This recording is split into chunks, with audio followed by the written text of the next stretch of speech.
Hello, Steve White, Steve Arts 89. Well, I didn't see this coming. I was not expecting this. Madonna is apparently making her first appearance in the DCU. Not the film universe, the comic universe. Apparently, she's going to be appearing in the new Batman 89 Echoes miniseries, 6-issue miniseries. Now, what this series is, it's basically a sequel to the original 89 film. Now, we all know that Madonna auditioned for the role of Catwoman in the second film, the first sequel, Batman Returns. Michelle Pfeiffer got it. Now, whether she would have made a better Catwoman, I don't know. I think she would have made a better Selena Kyle. But Michelle Pfeiffer as Catwoman was pretty amazing, so it's hard to say. But she auditioned, and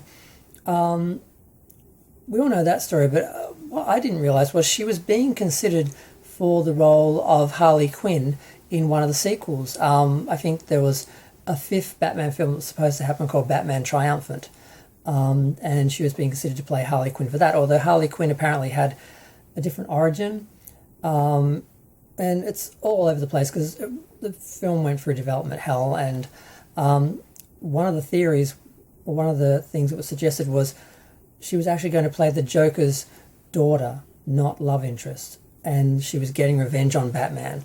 I think that was, there were many different versions, and there is some speculation about which Harley Quinn this one is, because the comic has Harley Quinn and she appears to be drawn in Madonna's image. So while Madonna isn't like voicing the audio, for the motion comic or anything like that, basically the artist, what's his name, Joe Quinones, I think his name is, he is basically drawing Harley Quinn in Madonna's likeness, which is Madonna's way of finally being in the universe. So it's very interesting. Now, the series is written by Sam Hamm. He was one of the writers on the films, so he sort of knows where they were going with the films and with the sequels, which didn't happen. And although the comic isn't specifically adapting the film Batman Triumphant that didn't happen, it is playing with and pulling from those things that were sort of considered in that. So it's very interesting. I've seen the picture. There's also one, because there's several variant covers, and one actually has what appears to be Harley Quinn with a big smile on her face, which sort of hints at the Joker legacy in some way. And it does appear to be Madonna, and it looks like Madonna. And there's actually at least one panel that we actually see where Harley Quinn, who is a K-Nax TV's own Dr. Quinn, appears for a second, and Bruce Wayne, while he's working out in the Batcave, is watching her on screen talking about some Batman drama and things that are happening in Gotham.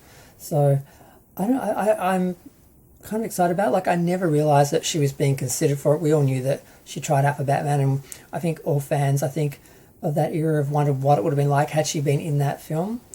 But it's just nice to see a nod to her and some respect to her made with this. Now, whether they got her authority to do this, whether they got her blessing, whether they just did it, it's basically an homage. It shows respect that she could have been in the films, because they had a lot of people in the films. They had Drew Barrymore and Debbie Mazar. They played Sugar and Spice. Nicole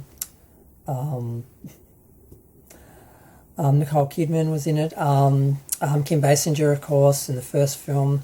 So it would have been nice for her to have been one of those, one of Batman's women. And I'm now thinking in terms of how she would have played Harley Quinn and how Harley Quinn would have been played out, because Harley Quinn has been played out in many different ways since, in animation and in the TV series and so forth and that. So it would have been interesting to see how she would have done that character. And her and Uma would have been an interesting combination.